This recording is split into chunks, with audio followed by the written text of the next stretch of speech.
দেখছেন নি কথা কি সত্য না মিথ্যা? আর আর দিলে বাজবো নি, আর দিয়ে বাজে না। দেখছেন নি স্পেশাল, এটার কি কয়? পিস্তল।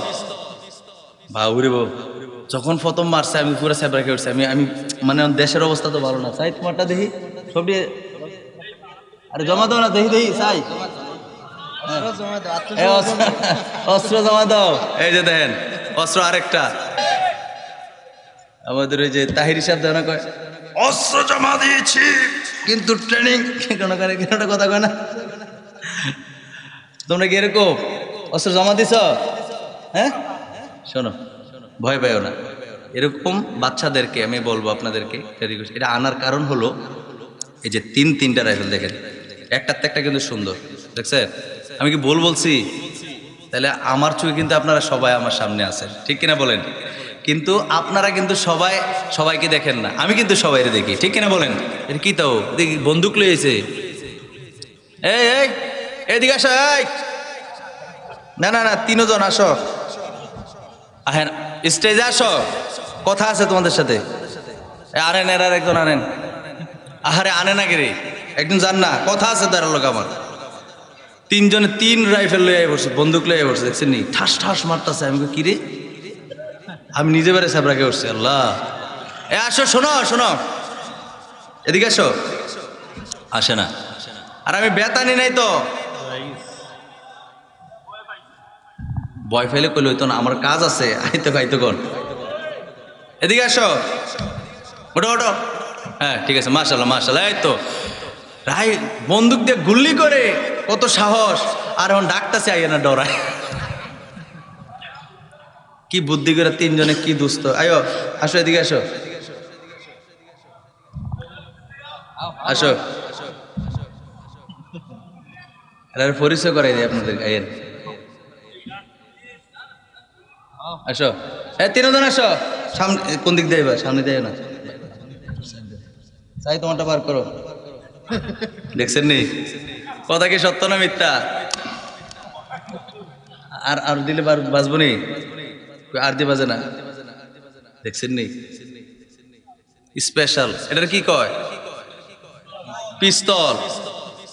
বাউরে বউ, যখন প্রথম মারছে আমি পুরো সেবরা খেয়েছি। আমি মানে দেশের অবস্থা তো ভালো না। চাই তোমারটা দেখি সবটি, আরে জমা দাও না, দেখি দেখি চাই।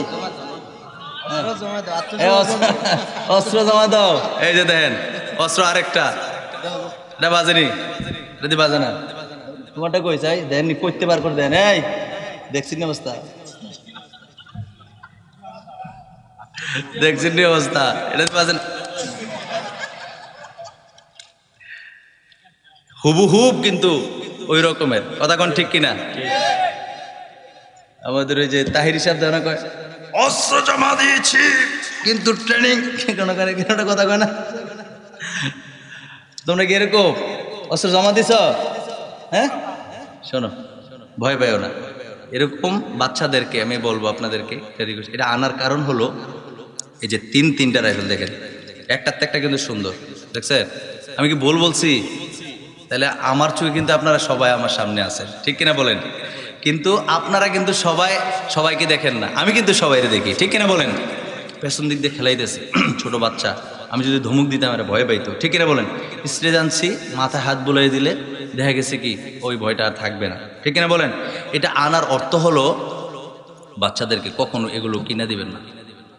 আমি আপনাদের ভাই হিসেবে আমি আর এই জীবনে কোনোদিন যদি এদিকে নাও আসি, এই নসিহতগুলো মনে রাখবেন। তোমরা রাগ করো না, কেমন? রাগ করো না। এই নসিহতগুলো মনে রাখবেন, বাচ্চাদেরকে এরকম বন্দুক কিনে দিবেন না। দুনিয়ার অবস্থা ভালো না। আপনার ছেলেটা হয়তো ভালো, অনেক ভদ্র, কিন্তু এই ছোটকাল থেকে আমি বিশ্বাস করেন, আমি আমার জীবনে আমার আব্বা কোনোদিন এগুলো কিনে দেয় নাই। আজকে প্রথম এই মাইকের সামনে এই কি বলে এটা কি কয় ভাই? কন্যাগুদ্দুরকে ভাই, আরে এটা কি সুইচ যেটা এখন এটা টান দিলেই তো বুলেটটা বাইর হয়। হুজুর ঠিক আছে নি কথা? দেখতে দয়রা চান না গুদুরা অরিজিনাল নি আমার জমাতাও পাতে নি না তাক দিয়ালে রাখো দিয়ে দিতেছি।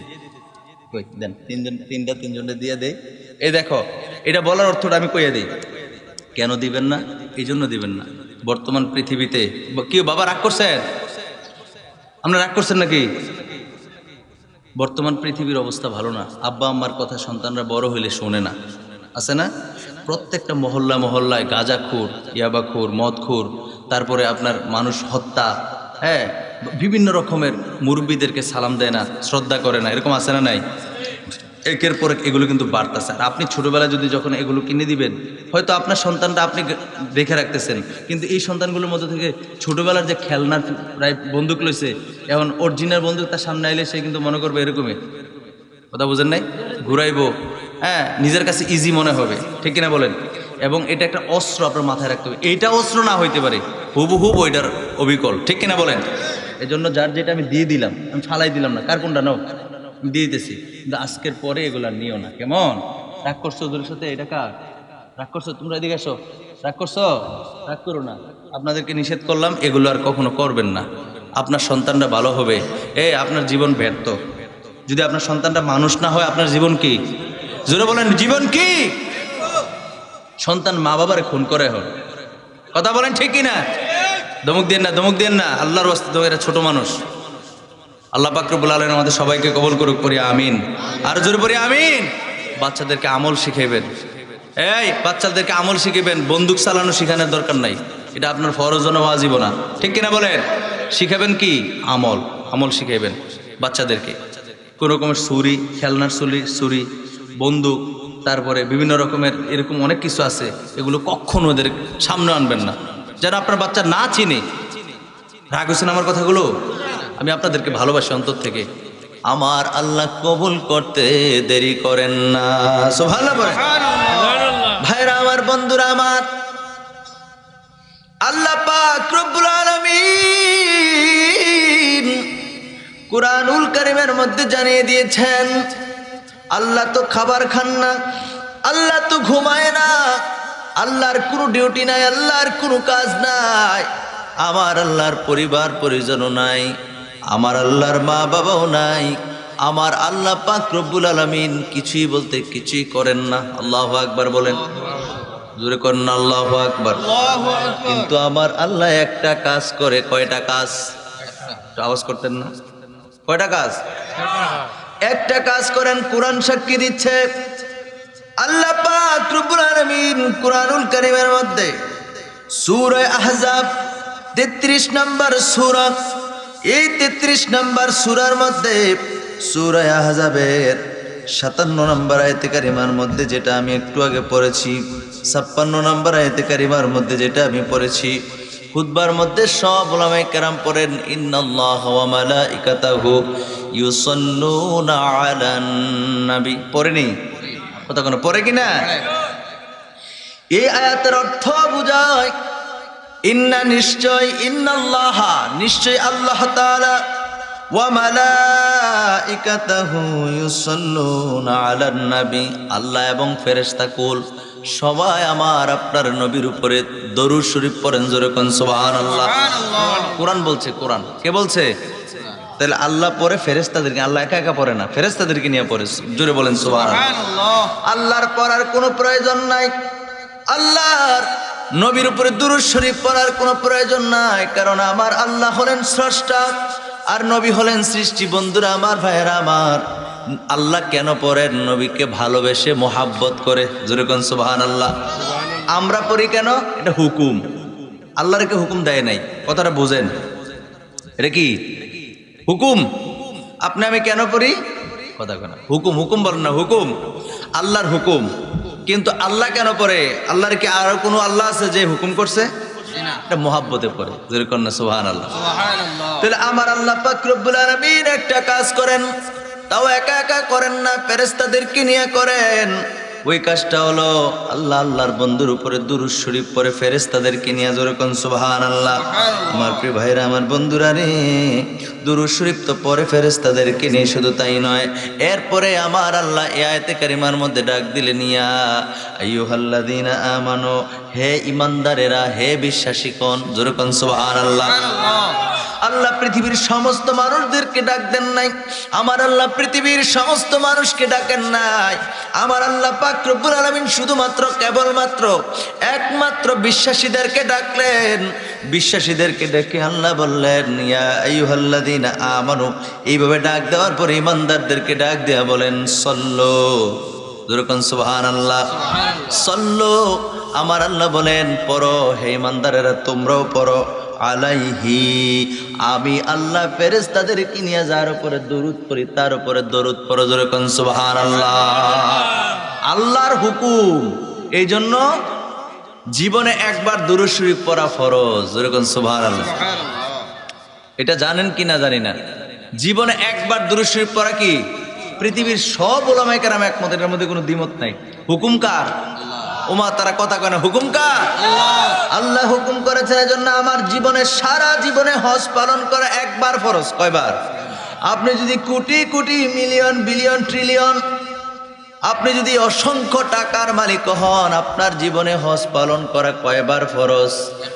একবার। যত কোটি টাকার মালিক আপনি হন, কিন্তু বন্ধুরা আমার, ভাইয়েরা আমার, কিন্তু অনেক মানুষ আছে একবার না অনেকবার 10, 15, 20 বার হজ করছে, বাকি হলো নফল, যেরকম সুবহানাল্লাহ। বন্ধুরা আমার, ভাইয়েরা আমার, অন্তরের কানটা লাগায় শোনেন। তাহলে আল্লাহ পাক রব্বুল আলামিন ইমানদারদেরকে ডেকে ডেকে বললেন, ইমানদারেরা রে, তোমরা আমার হাবিবের উপর দুরূদ শরীফ পাঠ করো। এটা বলার পর আল্লাহ আর একটা এক্সট্রা কাজ দিয়েছেন। আল্লাহ বলেন, ওয়াসাল্লিমু, সালাম পেশ করো। আমার নবীর উপরে দুরূদ তো পড়বা, তোমরা সালামও দিবা, যেরকম সুবহানাল্লাহ। আল্লাহ সালাম কেমনে দিবা? আল্লাহ বলেন, তাসলিমা। আল্লাহ পাক রব্বুল আলামিন বলেন, সালাম দিবা আদবের সাথে, যেরকম সুবহানাল্লাহ। এই জন্য আমরা যখন নবীজিকে সালাম দিই দাঁড়ায় যাই। সিলেট দাঁড়ায় নেই, আমরা দাঁড়াই কিনা? তাহলে সালাম আল্লাহ বলছেন সালাম দিবা তো দিবা তাসলিমা, আদবের সাথে, যেরকম সুবহানাল্লাহ। তাসলিমার উপরে মিম 2 জবর মান, মিম 2 জবর কি? মান। মিমের উপরে 2 জবর, পরে খাড়া একটা আলিফ আছে, খালি আলিফ। কি আলিফ আছে? এমনিও শেষের হরফের উপরে 2 জবর থাকলে এক আলিফ টানতে হয়। এটা কি কয় হুজুর? মধ্যে আওয়াজ। আমি তো সিলেট সাহেব বাড়ি থেকে ফুলতলি সাহেব কাবলার ওখান থেকে কারিয়ানা কমপ্লিট করছি, আলহামদুলিল্লাহ কইতেন না? আমিও একটা কেন্দ্র খুলেছি, কোরআনের খেদমত রমজান মাসে করি, সাপ্তাহিক করি, আলহামদুলিল্লাহ বলবেন না? আমার প্রাণের দরবার। আমার প্রিয় ভাইয়েরা, আমার বন্ধুরা, তাহলে আল্লাহ পাক রব্বুল আলামিন বললেন, আমার বন্ধু নবীরে তোমরা সালাম তো দিবা, আদবের সাথে দিবা। এই জন্য সর্বোচ্চ আদব হলো দাঁড়ায় সালাম দেওয়া। এই জন্য নবীজিকে সালাম দেওয়ার সময় আমরা দাঁড়ায় যাই, ঠিক কিনা বলেন? এখন দাঁড়ায় যাওয়াটা কোরআন হাদিস মতে ঠিক আছে না বেঠিক? বুঝছেন কথা? তাহলে প্রিয় ভাইরা আমার, বন্ধুরা আমার, দুরূদ শরীফ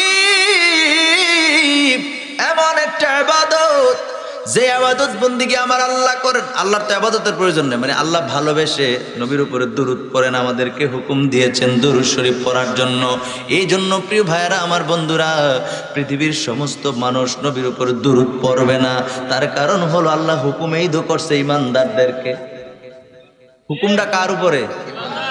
ইমানদারদের উপরে। এই জন্য ইমানদাররাই দুরূদ পড়বো, যেরকম সুবহানাল্লাহ। তাহলে আমরা দুরূদ শরীফ পড়তেছি যে এর দ্বারা প্রমাণিত হচ্ছে আমাদের মধ্যে ঈমান আছে। আছে না? না আছে? দুরূদ শরীফ পড়ি, আল্লাহুম্মা সাল্লি আলা সাইয়্যিদিনা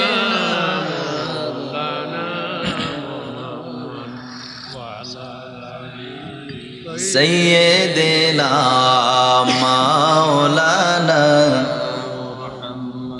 আরশের নিচে সিজদায় পড়ে কাঁদবেন নবী যারে যার। হাসরের ময়দানে উম্মতি উম্মতি বলে নবী কাঁদবেন, ঠিক কিনা বলেন?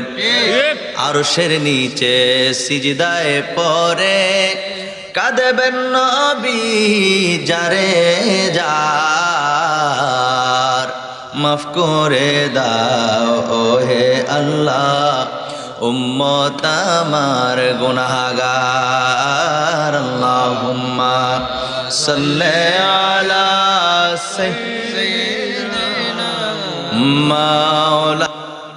যারা ইন্তেকাল করার সময় ইমানটা নিয়ে মারা গেছে, আমল তেমন বেশি ছিল না, কিন্তু হাসরের ময়দানে উঠার সময় দেখবে যে আমল নিয়ে তারা মারা গেছিল, তাদের ইন্তেকাল হয়েছিল, কিন্তু হাসরের ময়দানে ওঠার সময় দেখবে পাহাড় পরিমাণ হয়ে গেছে। আল্লাহু আকবার বলেন। সাহাবীরা জিজ্ঞেস করল, ইয়া রাসূলুল্লাহ, ইয়া হাবিবাল্লাহ, নবী গো, ও মায়ার নবী, দয়ার নবী, এটা কেমন করে সম্ভব?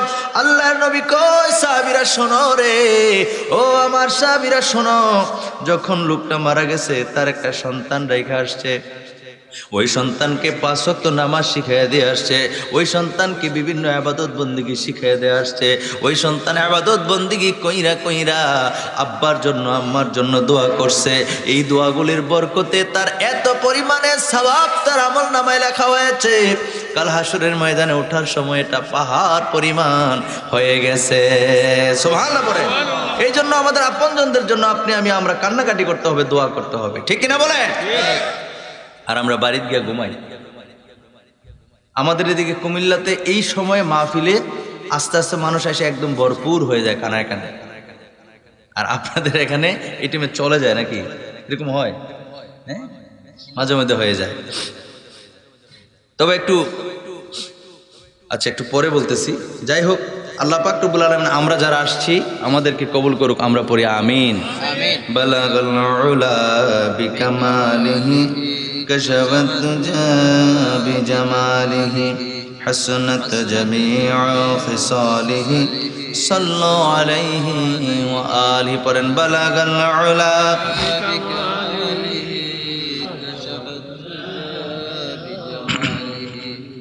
حسنت جميع خصاله صلوا عليه وآله।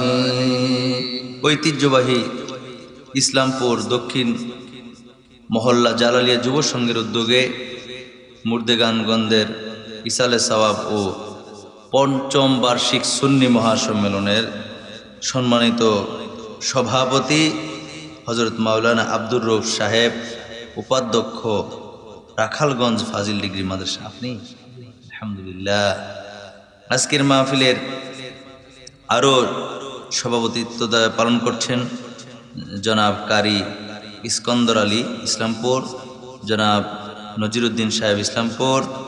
আজকের মাহফিলের যিনি প্রধান অতিথি, আমাদের সামনে এতক্ষণ যাবৎ যিনি মাগরিব থেকে বয়ান পেশ করেছেন, বিশিষ্ট আলেম দ্বীন হযরত মাওলানা আব্দুল আহাদ জিহাদি সাহেব,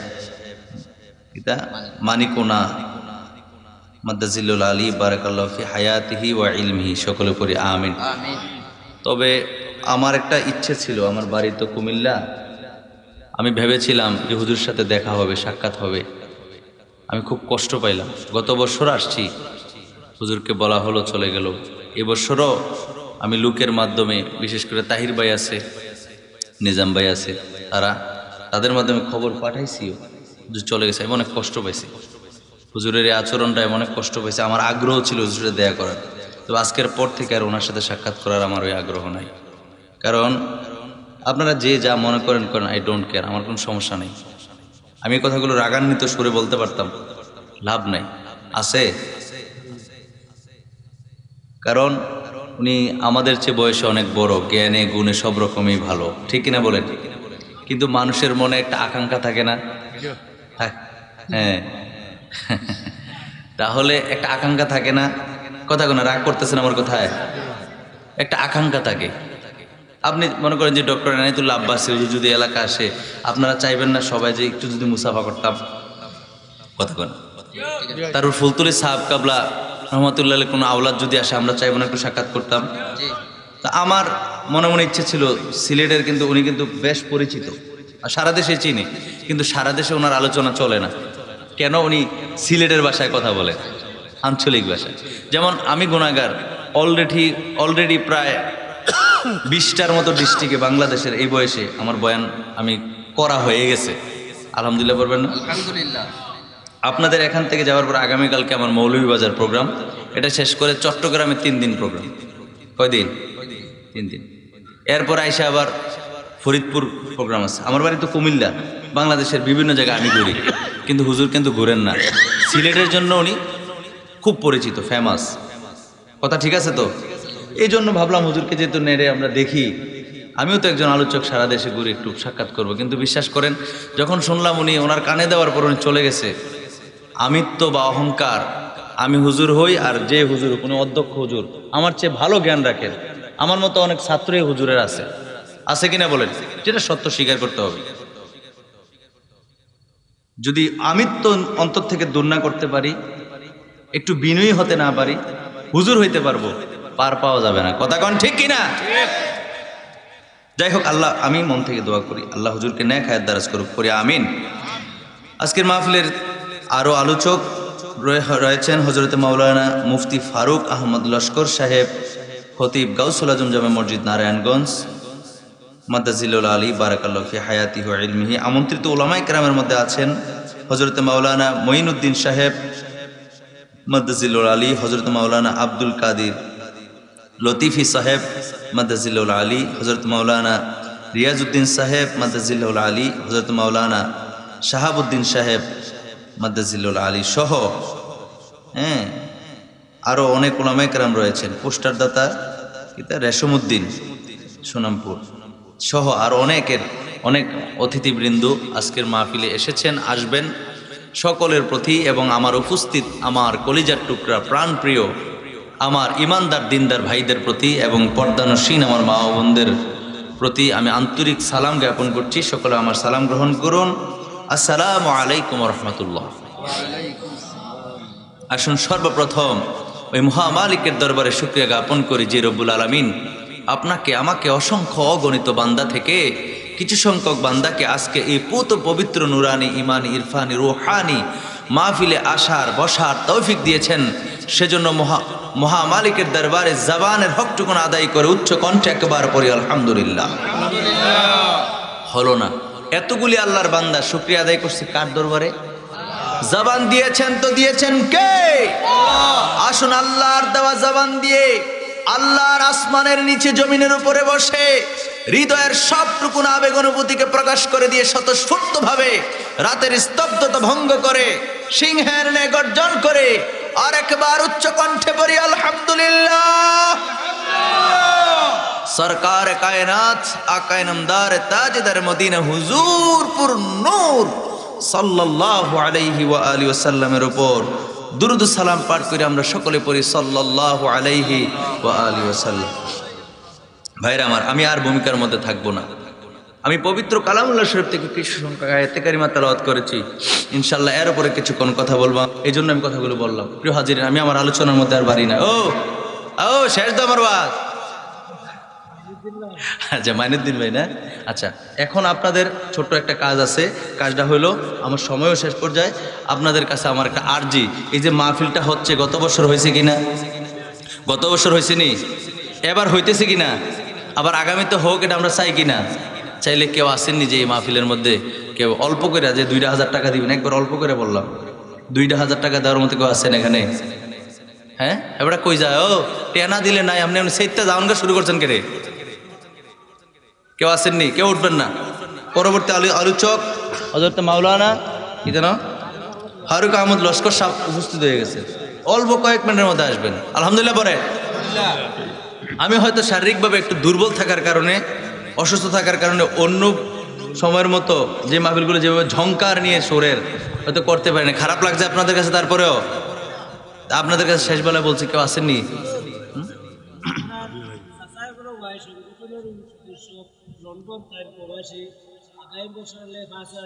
দেখছেন নি? আমি কইছি 2,000, আমার তাহির ভাই কয় 5,000। যেরকম মারহাবা, টাকা বেশি দিলি কিনি? আয় রব্বুল আলামিন, ও পরওয়ারদিগার, আব্বা নাই ভাই, নামটা নাকি তা? আসবার। আল্লাহ আসবার ভাই, আল্লাহ আব্বা নাই, আল্লাহ আব্বার জন্য দোয়া চাইছেন, মাহফিলে 5,000 টাকা দিয়েছেন। আল্লাহ কবুল করো, মঞ্জুর করো, মন বুঝা দান করো, জিন্দিগির গুনাহগুলি মাফ করো। আল্লাহ আব্বার কবরটারে জান্নাতের বাগান বানায়া দাও রব্বুল আলামিন। মা দুঃখিনী আছে, মা দুঃখিনীকে নেক হায়াত দারাজ করে দাও। আয় আল্লাহ তাআলা এই ধরনের মজলিসের মধ্যে সামনে আরো বেশি বেশি দেওয়ার তৌফিক দান করে দাও, কোন আমিন। আর কি কেউ আছেন ভাই যে তো 5,000 টাকা দিছে, আর কেউ আছেন 5,000 টাকা দিবেন? 5,000 টাকা দেওয়ার মতো কেউ আছেননি? আয় রব্বুল আলামিন, আজকের মাহফিলের সভাপতি সাহেব হযরত মাওলানা আব্দুর রউফ সাহেব, আল্লাহ উনি একজন উপাধ্যক্ষ ফাজিল মাদ্রাসার, নজিরউদ্দিন, আপনি নজিরউদ্দিন সাহেব। আয় রব্বুল আলামিন, নজিরউদ্দিন সাহেব, আল্লাহ উনি ওনার সন্তান, আল্লাহ ওনার সন্তান আগামী বছর মাহফিলের জন্য দিবেন 2,000 টাকা। মারহাবা কয় না? মারহাবা করলে কি গুণ হইব? আল্লাহ কবুল করো, মঞ্জুর করো। আয় রব্বুল আলামিন, এই নজরুদ্দিন সাহেব সহ ওনার পরিবার পরিজনকে তুমি সালামতে রাখো। আয় আল্লাহ তাআলার সন্তানকে তুমি কবুল করে নাও। আয় রোজগারের মধ্যে বরকত দিয়া দাও, কোন আমিন। সবার জন্য হুজুর দোয়া করবে।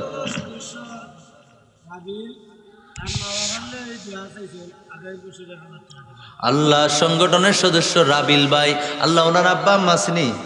আব্বা আম্মা আছে, আরে মারে ভালোবাসে, বাবারে ভালোবাসে, আব্বা আম্মার জন্য দোয়া চাইছে রে। আগামী বছর মাহফিলে দিবে 1,000 টাকা। আল্লাহ কবুল করো, মঞ্জুর করো। আল্লাহ আব্বা আম্মাকে নেক হায়াত দারাজ করে দাও। আল্লাহ রোজগারের মধ্যে বরকত দান করো। আল্লাহ জিন্দেগীর গুনাহগুলি মাফ করে দাও রব্বুল আলামিন।